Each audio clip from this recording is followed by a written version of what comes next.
pandemic, please feel free to raise your hand if you can't hear me well or if you have questions. I don't mind taking questions throughout the presentation, but it's a little easier if you wait till the end, but I don't mind if you interrupt me. So I, again, thank you, Abuna, for inviting me, Abuna Daud and Abuna Shnuda, and God bless them, and God bless all of you as servants. You're doing a tremendous job from what I hear, trying to help our youth and families during this difficult time with COVID, the pandemic, and all that comes with it. We're all affected by the pandemic, and in many ways through the ways that we worship, through our families, schools, and work, through community. And the virus affects all ages, races and backgrounds, educational levels. It does not discriminate. Would it be easier, do you hear me more clearly without the mask? Because I'm 6 feet away from you, I think maybe that's better? Okay, I'll try to do that. So just some basics, public health experts advise us to consider regular temperature checks and to practice hand hygiene, mask wearing in public, social distancing, when possible, 6 feet or more from others, and self-monitoring for symptoms of COVID-19. Now, the social distancing is only possible when you're not doing self-care with a small child and you have to be within that 6 feet range, or with an elderly relative or community member. Symptoms are fatigue, cough, shortness of breath, loss of taste or smell, body aches, fatigue, nausea, vomiting, diarrhea. Also, there is increasing evidence that the virus can cause neurological and psychiatric symptoms like anxiety and panic, depression, confusion, attentional and memory problems. Sometimes these occur after the symptoms resolve, even when the initial physical symptoms resolve. And these mental health symptoms are believed to be from the virus causing an inflammatory response in the brain and the nervous system. There are inflammatory mediators called cytokines, and they've studied the researchers that there's an inflammatory cascade that occurs that may be associated with this kind of with these kinds of mental health and neurologic symptoms. So what are we experiencing now? We're experiencing a profound loss of control over our usual way of living. So how do we cope? What can we do to preserve our mental and physical health? Well, we can try to accept what we can and we cannot control. And the first, most important is to practice our faith through prayer, to make a point of talking to God regularly and building our inner strength by strengthening our relationship with God. For example, while imprisoned, Nelson Mandela, who you all might recall was the leader of the apartheid movement in South Africa, he rehearsed daily scriptures, quotes, and affirmations that he had learned as a child while he was imprisoned for those 27 years under brutal, really horrific conditions. He did not sit idle but faced hostilities with an inner strength by staying mentally and spiritually focused. Jesus said, "I am the light of the world. Whoever follows me shall never walk in darkness, but will have the light of life." And in Psalm 23, we read that the Lord is my shepherd, I shall not want. And you know most of that psalm, it's one of our favorites, but he restores my soul is another famous line. In Psalm 46, we talk about that God is our refuge and strength, an ever-present help in trouble. The second thing we can do besides maintaining that conversation and relationship with God and teaching our children and family members, encouraging them to maintain that relationship, is to control our own anxiety. Get the most fact-based and information that's helpful that you can through the Centers for Disease Control website and through the World Health Organization website. Try to avoid endless social media streams and constant breaking news headlines.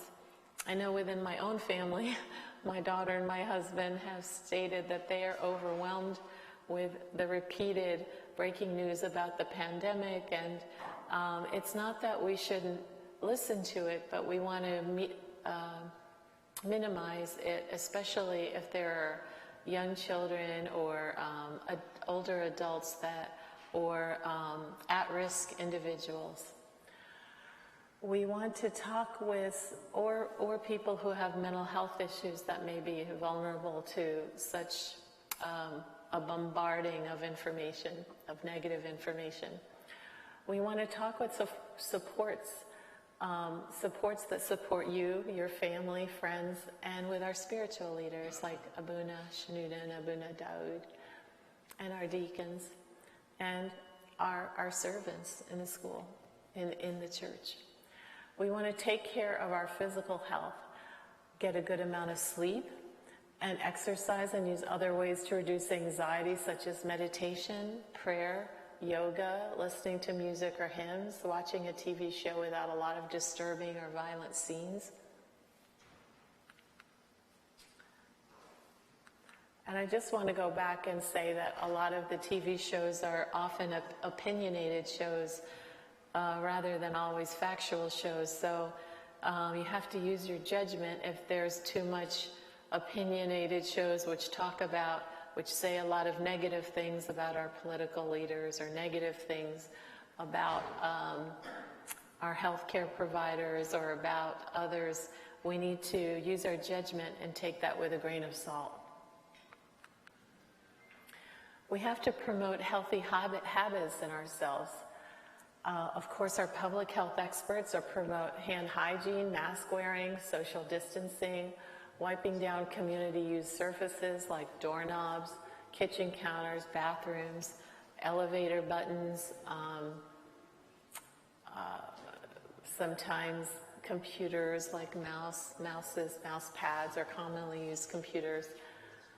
Personal hygiene, just the little things like getting up in the morning and wearing clean clothes and not remaining in your sweatpants all day, or your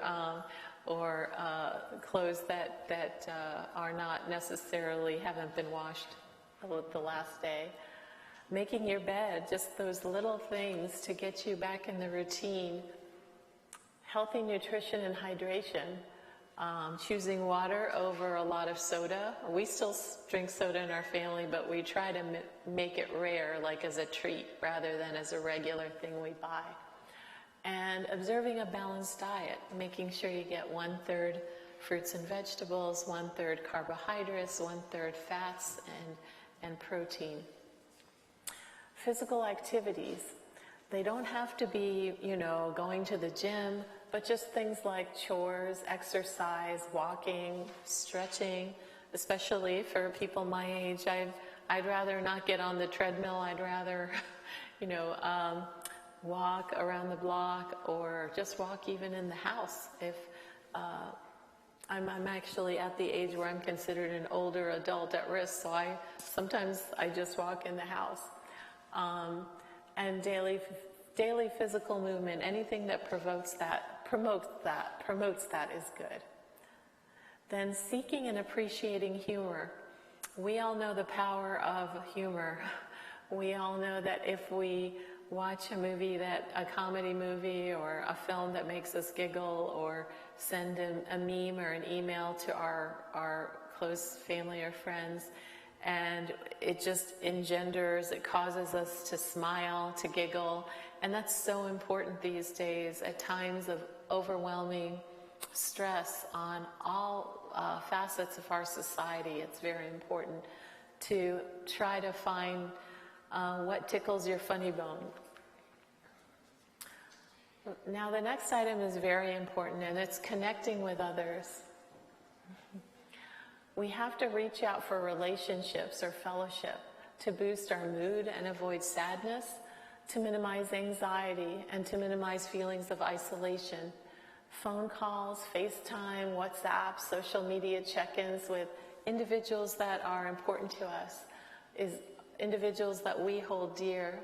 That's very important, because those individuals we can open up to honestly about what we're going to, and everybody needs people that will just listen to us, who we know we can trust.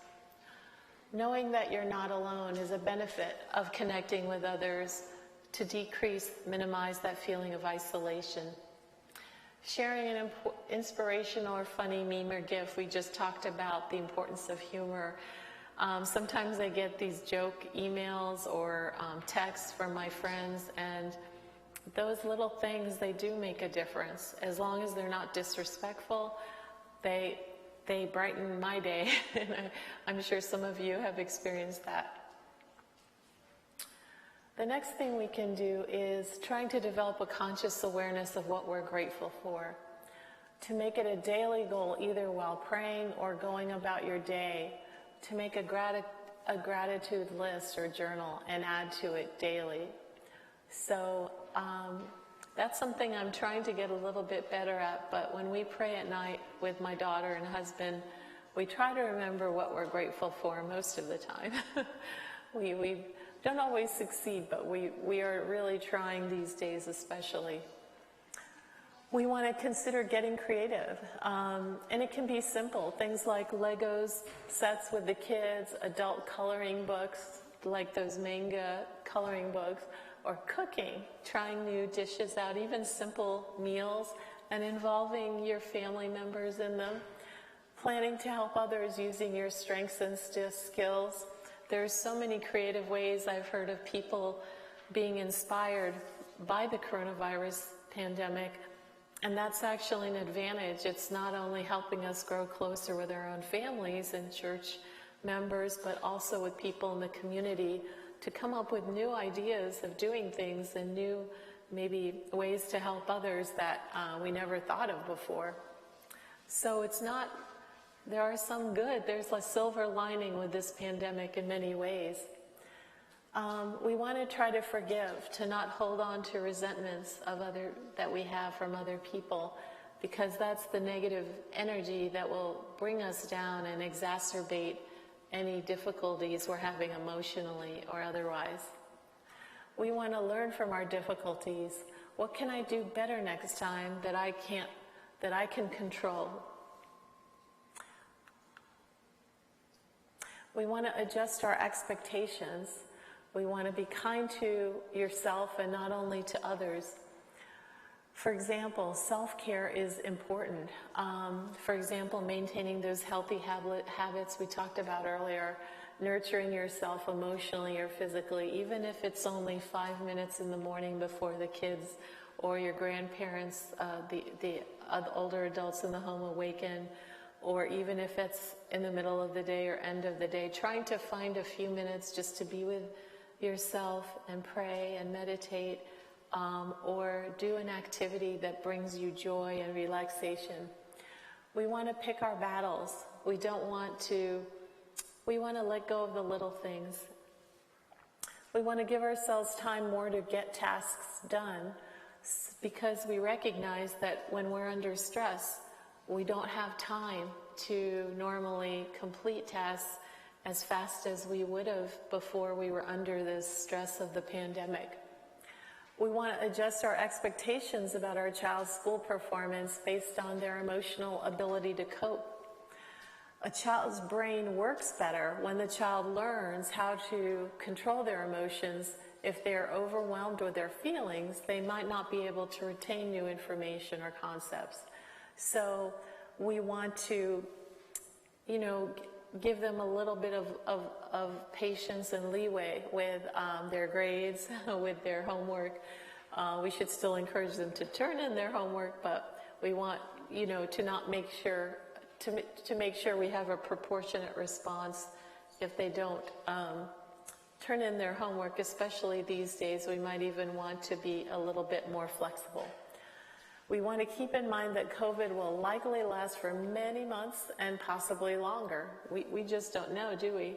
We're hoping the vaccine will come out next year, and I believe it will. But We are on a journey of unknown duration, and I think the more honest we can be with our students, our children, our older or at-risk individuals, and ourselves, the better.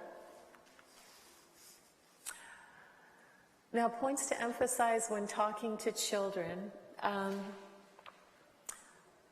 I wanted to focus on several aspects about children. First, how to talk to them about it. Adults at home and school are taking care of your health and safety. That's the message we should give them. And we have to use developmentally appropriate language. If you have questions or concerns, please talk to an adult you trust. That's the message we want to give them. But we're going to use language and words that's at a level that they can understand. And I'll give you examples of that shortly. Not everyone will get coronavirus disease. We want to reassure them about that. School and health officials are being especially careful to make sure as few people as possible get sick. It's important that all kids treat each other with respect and not to jump to conclusions about who may or may not have this illness, especially middle school kids and older school, like teenagers. They tend to like to gossip a little bit, so it's important to focus on that message. Other points to emphasize with kids, avoid close contact with people who are sick, stay at home when you're sick, cover your mouth or sneeze into your elbow or tissue, then throw the tissue in the trash can, avoid touching your eyes, nose, and mouth, wash your hands often with soap and water, 20 seconds. You can use the happy birthday song or twinkle, twinkle, little star. If you don't have soap, use hand sanitizer, at least 60 to 95% alcohol-based. And clean and disinfect frequently touched objects using a regular household cleaning spray or wipe. Further aspects about talking to children with about coronavirus. It can be difficult with especially the younger kids, the preschools and the early elementary, but it's important with all ages to do so. There's no right or wrong way to discuss with children about the public health emergencies like this, but these are some suggestions that may be helpful. We want to create an open and supportive environment where children know they can ask questions, but at the same time, we don't want to force them to talk about things and unless they're ready. So oftentimes you want to, make a statement using age-appropriate language and then ask them a question. What do you feel about what I said? Or what do you know about this COVID or coronavirus? And encourage them to discuss. You want to answer questions honestly. Children will usually know or eventually find out if you're making things up. It may affect their ability to trust you or your reassurance in the future. So you want to be as honest as possible, but at the same time reassuring with what you honestly know. You want to use words and concepts that children can understand, gear your explanations to the child's age, language, maturity, and developmental level. You want to help children find accurate and up-to-date information. Print out fact sheets. There are fact sheets actually geared for children at the CDC website and at the World Health Organization website. We wish to be prepared to repeat information. Repeating is something I'm sure you've all experienced already. We want to repeat explanations several times because normally, developmentally, kids repeat questions when they're anxious or when they need a little bit more information. Some information may be hard for them to accept and understand, and sometimes when they ask the same question over and over, it may be a way for the child to ask for reassurance. So they're looking for that reassurance and encouragement that their family is going to get medical help, they're going to get medical help. This eventually is going to be a temporary pandemic and it will be over one day. Those are the kinds of things we want to reassure them. We want to acknowledge and validate the child's thoughts, feelings, and reactions. Let them know that you think their questions and concerns are important and appropriate. Remember that children tend to personalize situations. For example, they may worry about their own safety and the safety of their immediate family members. They may also worry about friends or relatives who travel or live far away. So you may need in those circumstances to give them a little bit extra reassurance that they can FaceTime that mother or father who had to go on a business trip. They'll get to FaceTime them later that day or have a phone call. You want to be reassuring, but you don't want to make unrealistic promises. It's fine to let children know that they're safe in their house or their community, but you can't promise them that there will be no cases of coronavirus in their church or community. Let children know that there are lots of people helping the people affected by the coronavirus outbreak. It's important for them to hear that there are many, many adults who are working to try to keep them safe and their families safe and the public at large safe. It's a good opportunity to show children that when something scary or bad happens, there are people to help. Children also learn from watching their parents or teachers, and this is a very important thing. They will be very interested in how you respond to news about the coronavirus outbreak. They will also learn from listening to conversations with other adults and siblings. You want them to help develop a shared understanding within the family about what coronavirus or COVID is and what it's not, because there are a lot of fantasies and miscommunication about it out there and fears. Younger children are likely to look to their parents and siblings for guidance and reassurance. So it's important that we don't blame others, because they'll role model the reactions we have. We want to reassure children that if anyone in the family becomes sick, they will receive the medical care that they need. Now, there are times, of course, where certain people who have fallen on difficult economic hardship, they've lost their jobs, may have lost their health insurance, they might not have the medical care they need. And in those situations, it's important to be honest, but encouraging that we are going to try to help them as much as we can to get what they need, either with food or housing or shelter or emotional care. Don't let children watch too much television with frightening images during these days. The repetition of some such scenes can be disturbing and confusing to a child, especially elementary school and preschool children. Children who have experienced serious illness or losses in the past are especially vulnerable to intense reactions, or they can have intense reactions to graphic news reports or images of illness or death. These children may need extra support and attention. Now, for children who are really at risk and may need more professional support, those are the ones who are preoccupied with questions or concerns about the coronavirus outbreak in a way that seems to affect their social or their school functioning. And those children should be evaluated by a trained or qualified mental health professional. Signs that those children may need additional help include ongoing sleep disturbance, intrusive thoughts or worries, recurring fears about illness or death, reluctance to leave their parents. They have a hard time separating from their parents, or reluctance to go to school. If such behaviors persist, your child's pediatrician, family physician, school counselor, or clergy may want to arrange for an appropriate referral.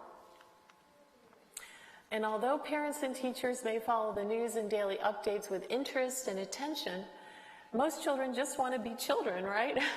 They may not want to think about what's happening across the country or elsewhere in the world. They'd rather just play ball, go swimming, climb trees, ride bikes, or play games. I know my child is that way. She, when we see news on the TV, she says, "Mom, I don't want to talk about that anymore. I want to go play games with my friends or, or go outside." So that's totally normal. Now, public health emergencies. This is a public health emergency. These are not easy for anyone to comprehend or accept. It's understandable that many young children feel frightened or confused. So that's normal. As parents, teachers, and caring adults, we can best help children by listening and responding to in an honest, consistent, and supportive manner. So we want to show them that we're really going to listen. And sometimes listening is the most, as many of you know as servants, the most therapeutic thing you can do. Fortunately, most children, even those exposed to loss or illness, are very resilient. That is, they're able to withstand or recover quickly from difficult conditions. And that's one of the blessings that God gave children. Most of them are very resilient, even when they've had losses. However, by creating an open environment where they feel free to ask questions, we can help them cope with stressful events and experiences and reduce the risk of lasting emotional difficulties. Okay, now these are specific kind of ideas about how to help kids cope. We want to try to establish a regular routine and schedule at home. Kids are reassured by structure and predictability, and this applies even without COVID, right? We want to give kids choices where there are choices.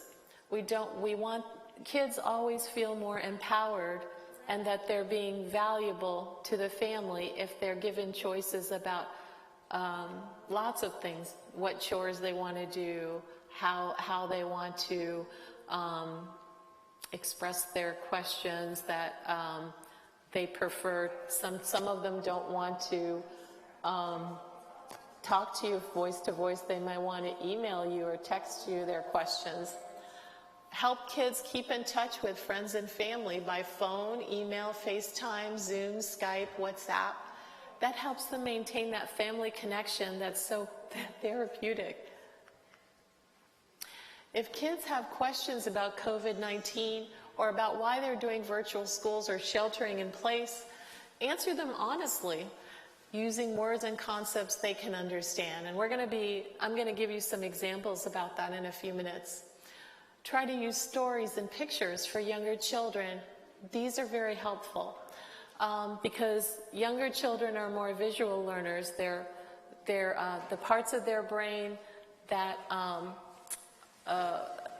understand by listening to things is not as quickly developed as their visual centers.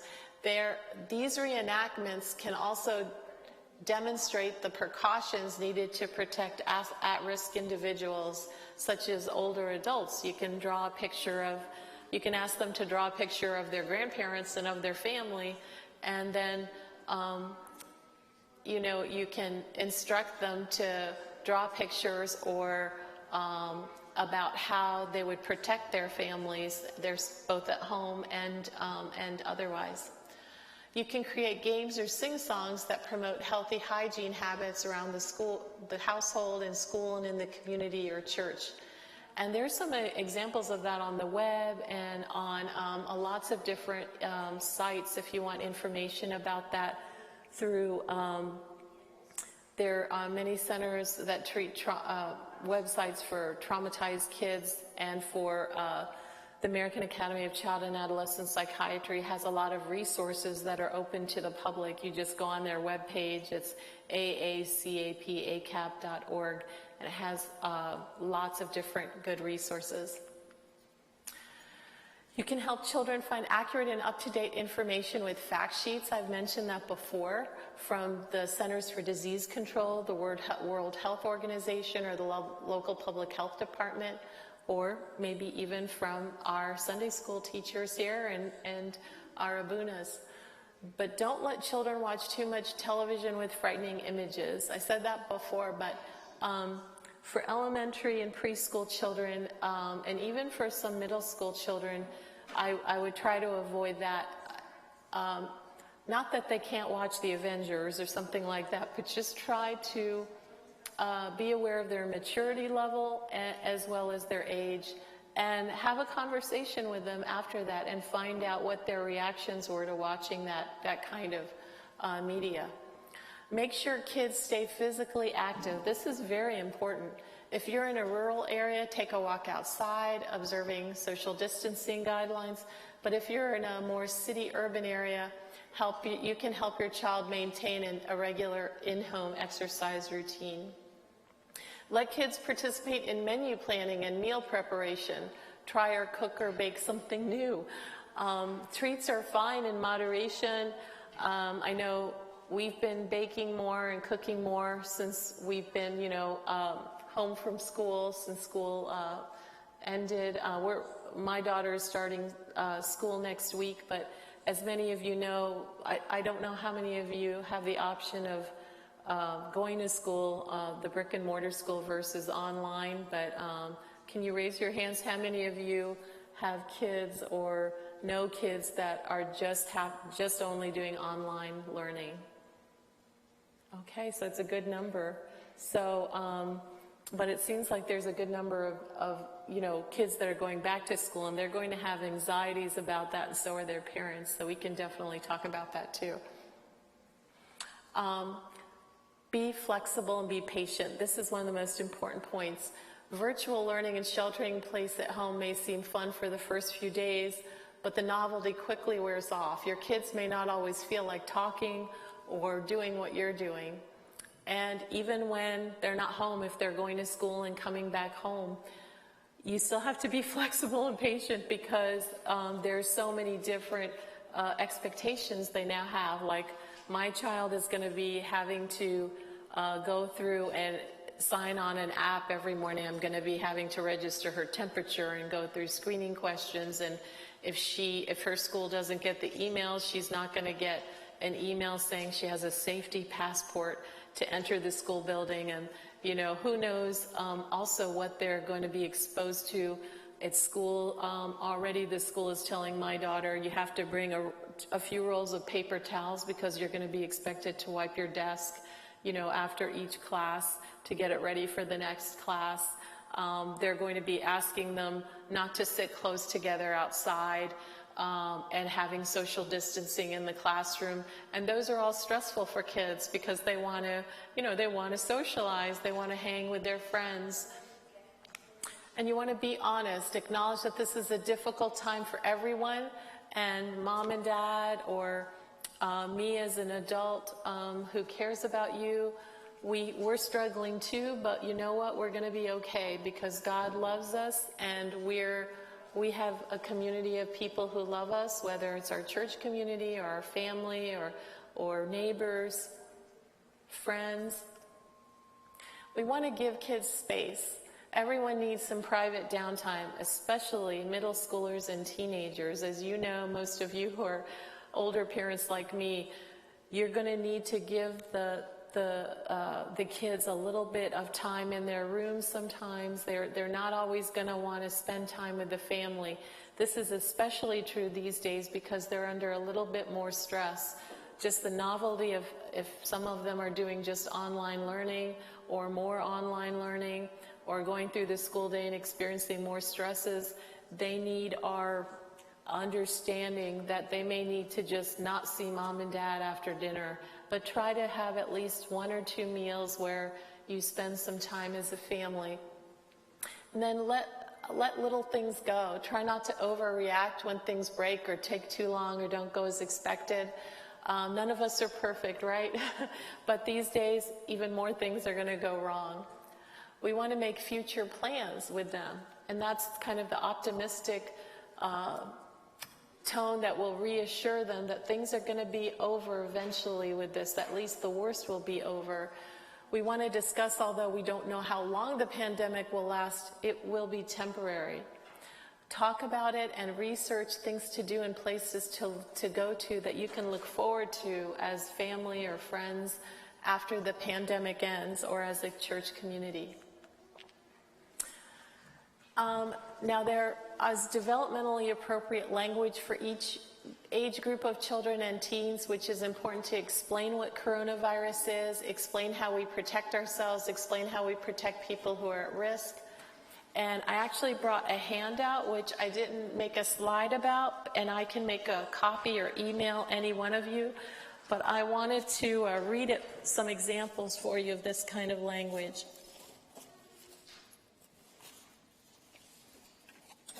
Sorry, bear with me a second.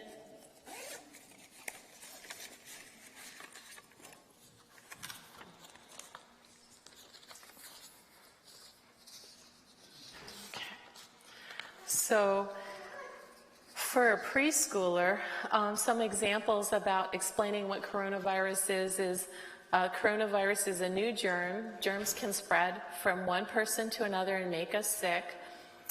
And not everyone has the germ, so don't be scared. People are working on medicines to kill the germ, but this can take a long time. For school-age children who you want to explain what it is, you can say a coronavirus is a new germ that spreads from person to person like a cold. Most people just feel like they have a cold, but some people have trouble breathing and get other serious symptoms. Scientists don't have a medication to treat it yet, but they're working on it. And then for teenagers, you can say when you're explaining about it, where did you hear about it? What do you already know about it? You want to encourage them to ask questions so you can address any fallacies or distortions in their thinking they have about it, any misinformation. Do you have any questions? Just ask them outright. And you can say the precautions we're taking, like staying away from fear or not going to parties, will help prevent the virus from spreading. It's important to mention parties with teenagers because a lot of them, you know, they're focused on hanging out with their friends in groups. And, you know, in our church, the parties are mainly in church, but they might want to go out as a group together to the movies or to a skating rink. And so it's important to just, those are some examples of how you can talk about that. Then when we explain how we protect ourselves for preschoolers, we can say when we sing the alphabet song together, when we wash our hands, we have to make sure we wash long enough to get rid of germs. And then you can all practice coughing with them and say, let's practice coughing into our elbow and waving at each other so we don't spread our germs. For school-age children, you can say we have to wash our hands after touching things that people touch often, like door handles, elevator buttons, and grocery carts. And we need to avoid close contact with other people, including our friends or older family members. And that's why school is closed and your activities are canceled. We have to do our part to keep the entire community safe and healthy. That response was made mainly before the schools were reopening again, but who knows? They may be closed, God forbid, if there's a second wave. For teenagers, you want to say, even though it's a pain in the neck, we have to stay physically separated from friends for now. Are you able to connect with your friends and classmates online, maybe? And then for when we explain how we protect people who are at risk, for preschoolers, we can say, even though the germs won't hurt you, it could hurt older people like Tete or Gidju, grandma or grandpa. The more we stay inside, the safer people like grandma and grandpa will be. And for school-age children, to discuss with them how we protect them when they're at risk, we can say, this new germ doesn't usually make people your age very sick, but it can be very dangerous for older people and people who have other illnesses. For teenagers, we can talk about although coronavirus is less likely to make young people like you very sick, you can still spread the virus to others who are more vulnerable to it and could get very sick or even die, such as older adults and individuals with other illnesses that cause them to have weakened immune systems. I know you want to hang out with your friends, but we need to stay indoors as much as possible. This will protect friends and loved ones like your grandparents who are more likely to get very sick from the virus. Those are just some examples. There is a lot more on this handout, which is from a website from actually the Center for the Study of Traumatic Stress at the Department of Psychiatry for the Uniformed Services University in Bethesda, Maryland. Now, what's important also when discussing with kids is the attitude you have and the tone. When you communicate with children, as you know, just from being servants with them, it's more important to have the right positive attitude and tone, calm tone, as the message conveyed. So that's why managing our own anxiety, taking some deep breaths, and even modeling that for the children, taking deep breaths with them and counting, learning some basic relaxation skills that you can do with them in Sunday school class or otherwise can be helpful. We want to also continue to remember the developmental level and chronological age of the child. With younger children, concrete and simple explanations are preferred. Avoid abstract language and over-explaining with young kids. Listen carefully to the child's specific concerns and tailor your response to it. Focus on what we're doing to stay safe. Safety is what they worry about. And provide pictures to help children and their families see important people, understand the routine, and properly plan before going to school or on their way to school. And then establishing a new and predictable routine, it will help decrease anxiety. So the more we can prepare them for the new rules regarding social distancing and masks, talking to them before they start school, although most of you, I think, have started school in the Orlando area, your kids, but at least you can ask them, how are those going? What's your understanding of those rules? If you have any kind of questions about them. And providing detailed written and or visual information, if possible, including some visual information. Now, helping older at-risk adults. Now, this is super important because, as many of us know, we have a large also community of seniors and older adults, and many of them, as we know, as they get older, they're more at risk of having co-occurring conditions that can make them more at risk for having the more serious forms of the illness. So we want to maintain regular contact with our older adults. This is very important for emotional health, to check on their physical health, and to ensure that they don't feel alone. Phone calls, email, video chats, WhatsApp, FaceTime, Zoom, Skype, or even if you can visit them, but you know, I say that with a grain of salt. They would have to be not ill at the time, and I would recommend maintaining more than 6 feet away, like 8 or 10 feet away, and then making sure that, you know, you avoid touching any of the surfaces in their house. You make the visit brief outside, if you can make the visit outside, although it's so hot these days that might not be realistic, but something to keep in mind. Encourage physical and social activity in their home, walking or stretching, conversation or games with other residents in the home, shared experiences if possible, like listening to music by themselves or with someone is even better, watching movies or video concerts, listening to hymns, listening to a live stream of the Akbea channel.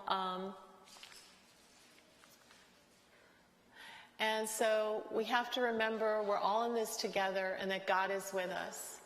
So thank you and God bless, and I'm available for questions. Sure. You're talking about how to calm down kids, you know, from their anxiety. What if it's the other way around? You know how some of the teenagers act all the way around, like, you know, this is nothing. Why are you guys being strict about wearing masks, social distancing? I want to just have fun and hang out. Sure. So the kids that minimize the risk and they think it's no big deal. And actually I'm so glad you asked that because I didn't cover it. And that's a good proportion of kids who are especially middle school or older. Those are the kids that, you know, you have to have a little bit of a sense of humor with and a relationship with. So the ones that really will drive home the message of how important it is to take precautions and to follow protocols, whether this the school protocols or your family protocols, is to find that person that has the closer kind of relationship with the child and make sure that they check in with the child regularly. And also sometimes you just have to set a hard line in terms of limits with the child about how much time they can spend outside with their friends that meets your comfort level as the parent or the adult caregiver. Does that make sense? Okay. Any other questions? Yes, Buna? You mentioned something in the handout about, like, you know, that kids want to hang out together, and that's like, but I know, like, maybe some people now are using this pandemic to to limit the interaction between their teenagers and their friends because they're originally not happy about this interaction to start with. So what do you think about this? Like, how is that gonna appeal or not appeal to the kids? Like, if the parents are just using this as an excuse not to let the kids hang out with their friends, for example.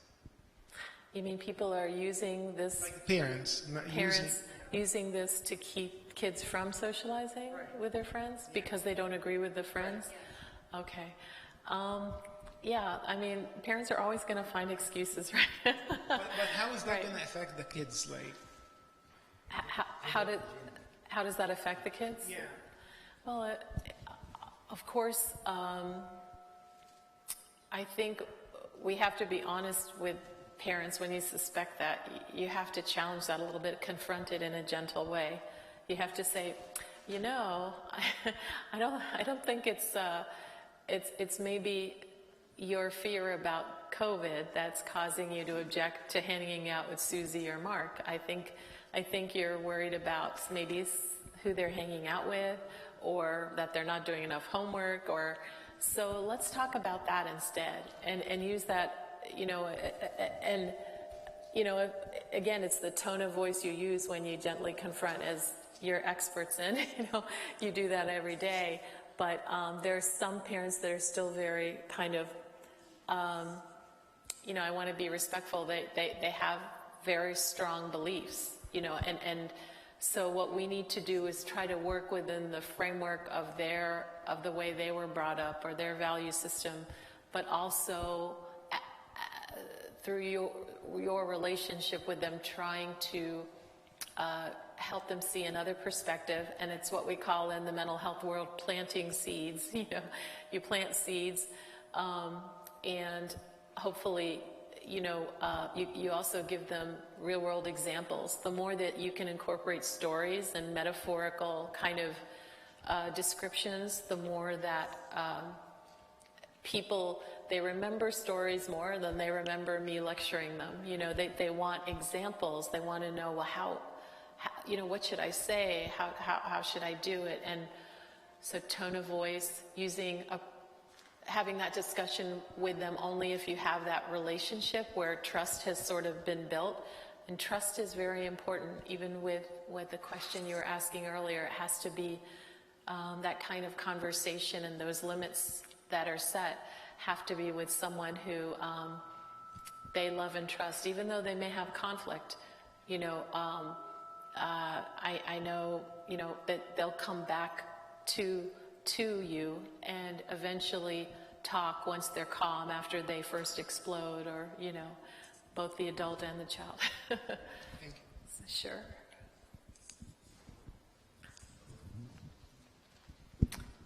I had a question.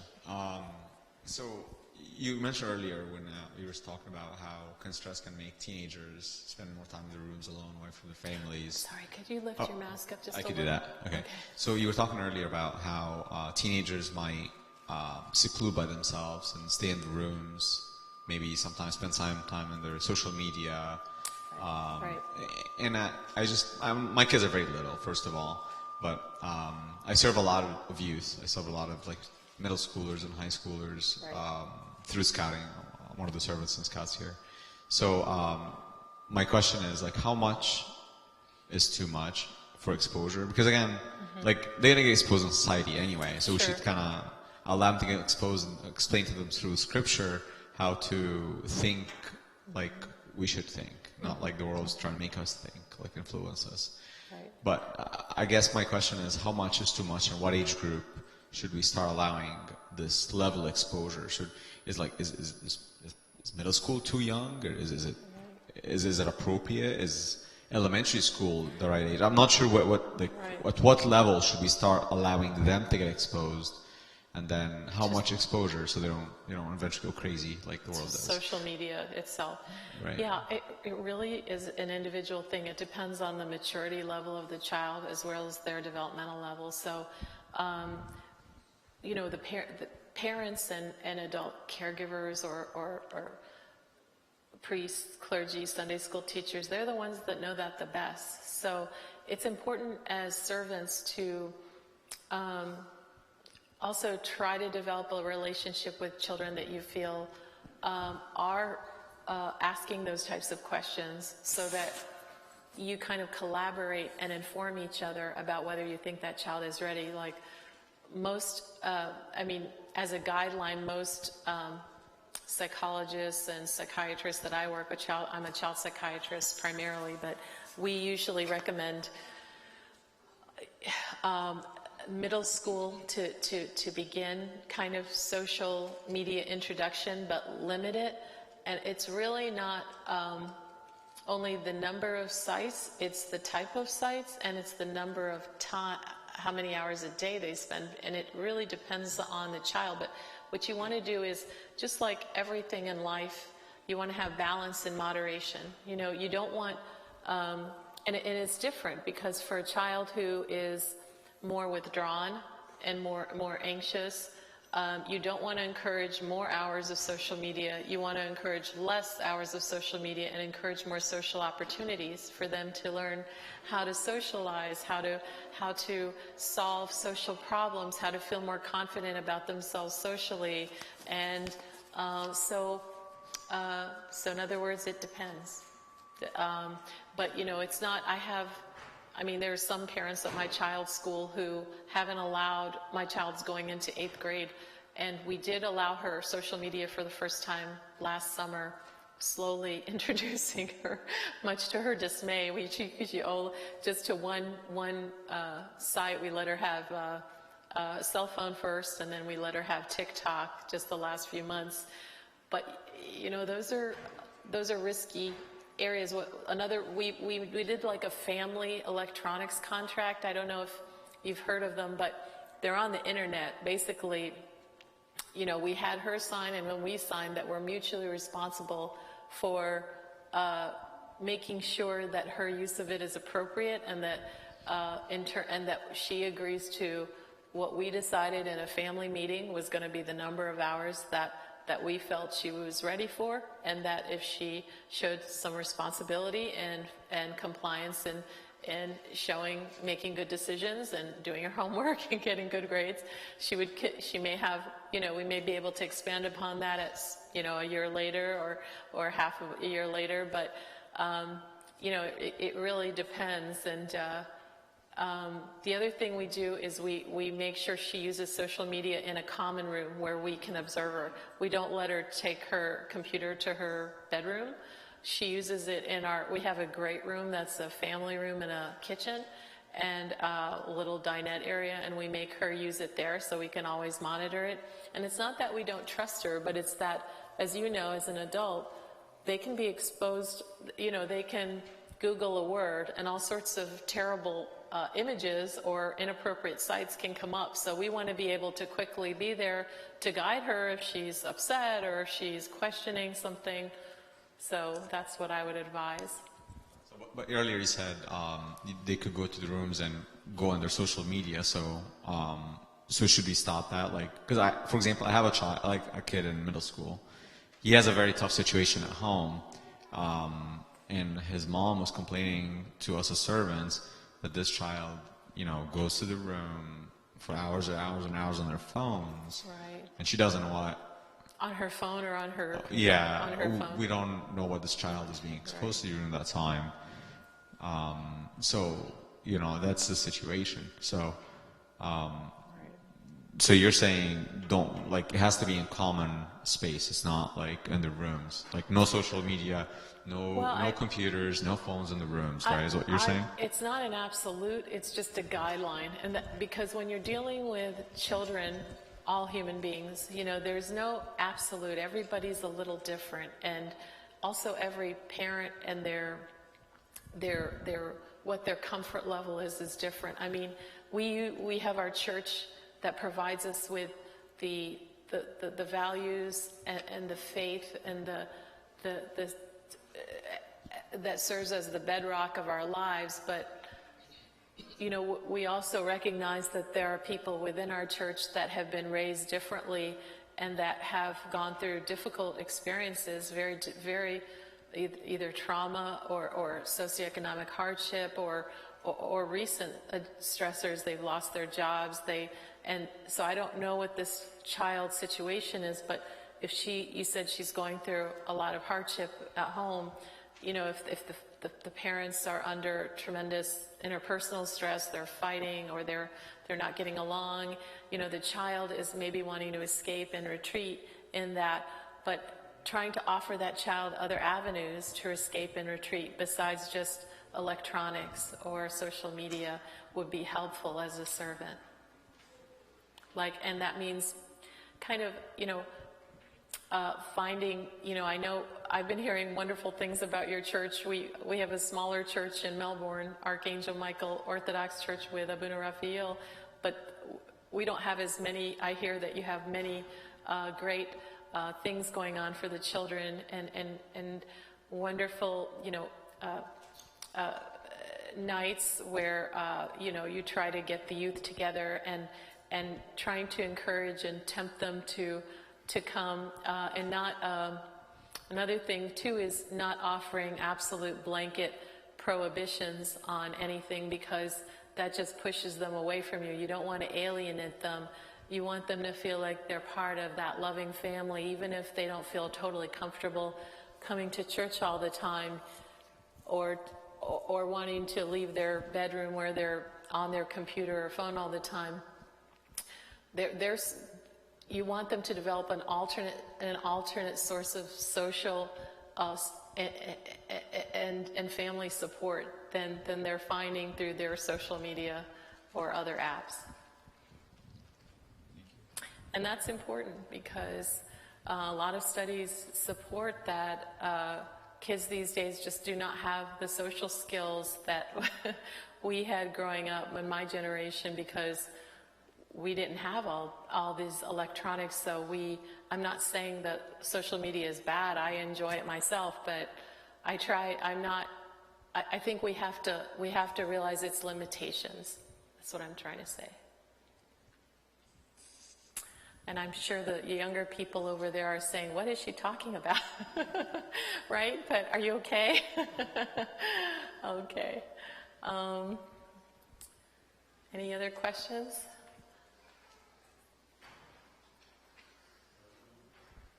So how can we help our children understand that they are still loved by their friends and people that they used to talk with? And I mean, now they no longer have play dates and things like that.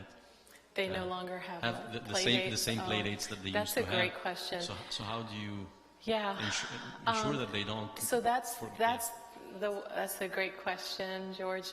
That's one of the good things about social media or phone calls, is it can promote that, but also you can have smaller groups of play dates, but you have to observe social distancing and mask use. And although, you know, we've had one or two friends over at a time, not more than two, you know, so but you have to be sensitive to asking their parents, and you have to be comfortable yourself with what kind of travel they've had, what kind of precautions they've undergone before you initiate a social get-together like that for a child. But it's possible to still get children together. It's just more hard work on our parts, you know, and on the other parents' parts. We have to, and nothing's 100%. I mean, they could, of course, you know, have taken all the precautions in the world, not traveled, not been out of their home for 14 days, wear a mask everywhere before that, and they still could be an asymptomatic carrier. But the good thing is that medically we know that the virus is only infectious for about 14 days, and actually once you test positive, the CDC changed their guideline at the end of July that you don't even need to get retested. You just have to have 10 days after you test positive where you isolate, because the virus does not replicate after 10 days at a high enough rate to be infectious, essentially. So that's what all the data that has come into the CDC the last 6 months has shown. Does anybody else need the microphone or ask questions?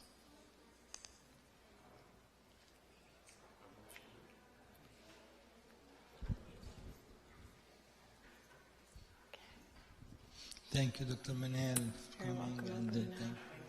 It's my pleasure. Thank you all for inviting me. I think we can start العشية. حاجة للخدام.